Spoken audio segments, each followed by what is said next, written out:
Have you even been in there? I mean, have you been in there at all lately? No. No clue how weedy it is or anything? Out early one morning with the firm of Reed and Donnelly. Todd Reed and Keith Donnelly, both have independents, both with vast knowledge of the Wapsie River in the Indy area. Should be smallies in this little river. Definitely some bigger ones lurking around. This time of year, it's all about finding some deeper water in that current. Well, it's been a dry summer, so we've had the water hasn't been up usually at all. This is the highest I've probably fished it this summer, and it's barely, it's just under 5 feet right now, and typically it's at 4.7. So it's been one of those summers where it's dry and not a lot of rain, which a lot of people can say the fish are all in one area, but sometimes that's easier said than done to catch them. But we'll see what happens here this morning. There's one. Oh, just a little one. Just a little one came up and hit it as I went over that log. And there it was again.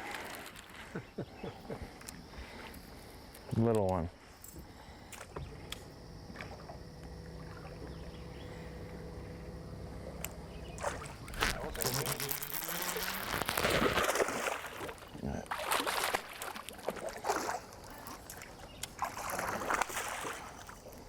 Decent largemouth. Kind of rare for this little river, but that's a nice little chunk. Now, is that the third time he hit it, or? He did. I was bringing the jig over the limb, and he kept swiping at it. I put it in there again, and he took it. Right. He couldn't resist. So The strategy, work the wood, be aware of the current. you know, the water being warm with the warm weather we've had, and smallies have to eat, and when they eat, they go to that current. Northern. Bit me right off. Really? Hate it when that happens. Minutes later, better news. A little smallie there. There we go. Little guy, but sure was feisty. Hey, now that's a nice one. Yeah, not too bad for this little stretch. Chunky, eating well this time of year. I like the spinnerbait. If I had to go to one bait, it'd be the spinnerbait. Todd gives me a hard time about it, but typically when we're fishing, usually one of us starts off with something a little faster or something a little slower, and we try to figure out if it's really going to make a difference what you throw. But having that bite back there on a spinnerbait, I'm not giving up on it just yet. Smart move, because Keith soon had a pole bender working him under the boat. Well, I'm going to see where it takes me, actually. I'm going to come right up here. Nice smallie. Nice smallie. Oh, yeah.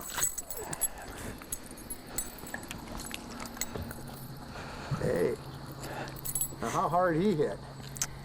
He didn't hit real hard. He didn't hit real hard. Took the spinnerbait over a log, and there he was. Wow. Good smallie, though. Absolutely. Absolutely. That's what we came for. The spinnerbait That's what we came for. Worked, Don't huh? give up on that spinnerbait. That's right. Don't give up on that spinnerbait.